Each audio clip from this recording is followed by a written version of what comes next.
Hello, my name's Colin Campbell, I'm with Polygon. You're looking at Torment, Tides of Numenera.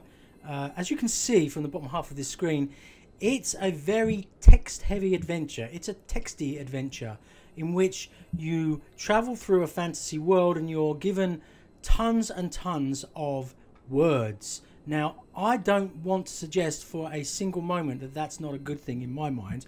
I love words, I love reading, I love novels, and in video games they can sometimes be a bit of a pain, a bit of a bore. But when you've got a game that is so dedicated to story, to words, I think that it becomes a positive.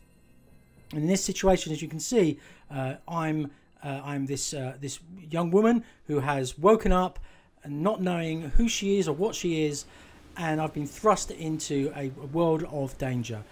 In the early part of the game, just before this, I've spent some time going through some fairly rudimentary puzzles, I suppose is the right word, and during those I've been able to choose what sort of a character I want to be, and I've chosen a character who has reasonable attributes in terms of her strength, in terms of her speed, in terms of her intelligence, but overall what I'm looking for is a character here who's going to be good at sneaking around. That's the sort of character that I like. Now you can see here on the screen there are a number of coloured pods.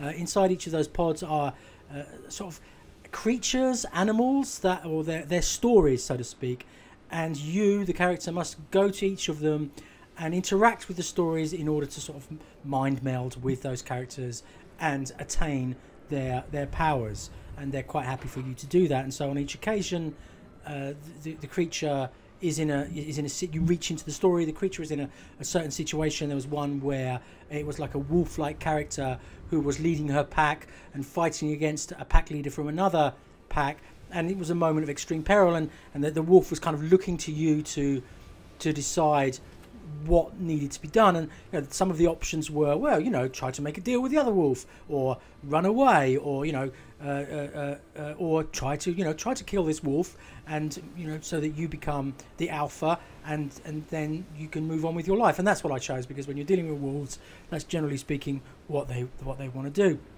And so as you can see, quite a lot of different options, but I think fairly forgiving at this stage of the game in terms of what you want to do. I didn't come across a situation where I did something so terribly wrong that I was immediately killed or I'd lost any progress. And like I say, you know, the choices were fairly straightforward at this point, but they were all interesting enough for me to want to read the things that were on screen. That wasn't just kind of clicking through automatically going, you know, hurry up, I want to get to the action. This is the action. The action is reading, deciding, thinking about it, and quite often one of the options is, hey, you know, try to get some more information about this situation, and that's what I did.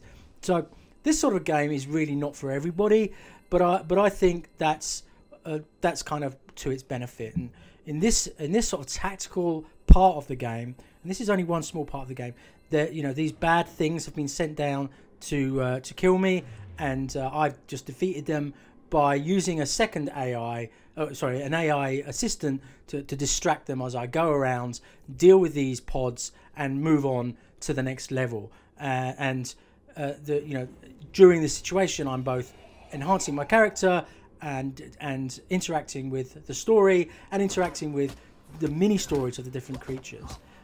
What I will say about it is, you know, as we go on to the next section in the game, which is much more of a standard text situation, a really nice piece of art there, and you know, a basic story of some people who are being bullied. You step into the fray. What are you going to do in order to save the situation? And the choice I made was I would try to talk my way out of the situation. You know, try to say to these people, hey, this is really not very nice what you're doing. Now, in this game, as in real life, that is not necessarily the best choice to make, but I think it's fair to say that that's what I would try to do in any given situation. And that's what I like about these adventures. You know, when text adventures first appeared, my God, you know, 30 odd years ago, their creators were saying, we love fantasy books, we love fiction, we love novels. Imagine if you could put yourself inside those books and almost dictate the way the story goes. Now, obviously, the design dictates that you can't just simply do anything, but you can create your own story, create your own character, create the relationships that you have with groups of people, with individuals, and that's what this game does. Every time the PR people pop up to talk about this game, they make it very clear that, you know, it's not about high action, high impact, boom, bam, fizz. It's about taking your time. It's about story. It's about interacting with characters.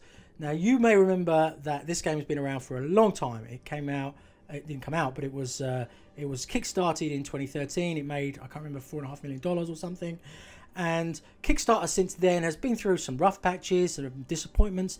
But I think this is one of those games that kind of prove the benefit of the system. That you know, In Exile, his boss, the boss of the company, Brian Fargo, was spending a lot of time in the previous years traipsing around games publishers and being told to create games that he wasn't particularly interested in creating.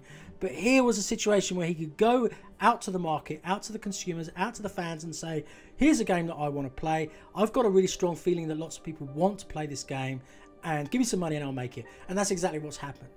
And at the moment, the game is, this 10-hour version of the game, this early 10-hour version has been sent out to those Kickstarter backers, and they're being asked to offer their feedback and to, you know, not just a bug test, but to say, for In Exile, say, is this what you want? You know, tell us if we're doing the thing that you paid for. And I think that's really important. And I think from their point of view, it's a genuine question that they're asking their consumers: is this what you want?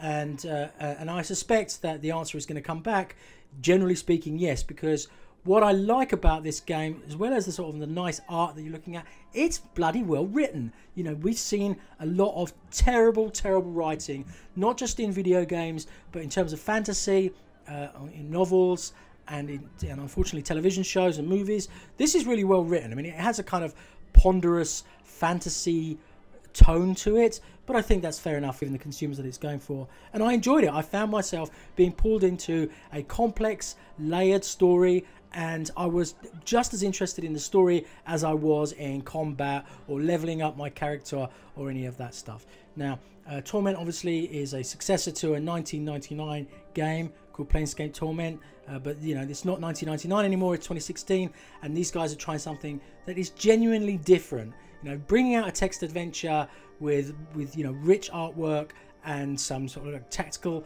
elements with an RPG core to it. I think it's really ballsy, and I'm looking forward to the final game. Now, whether I'm going to spend the full 50 hours with it, I don't know, but I'm going to spend some more time with this early build. And you know, if you're a backer, obviously I hope you enjoy it too. And if you're not, keep an eye out for that early access release, because if you like a big involved story, this could be for you.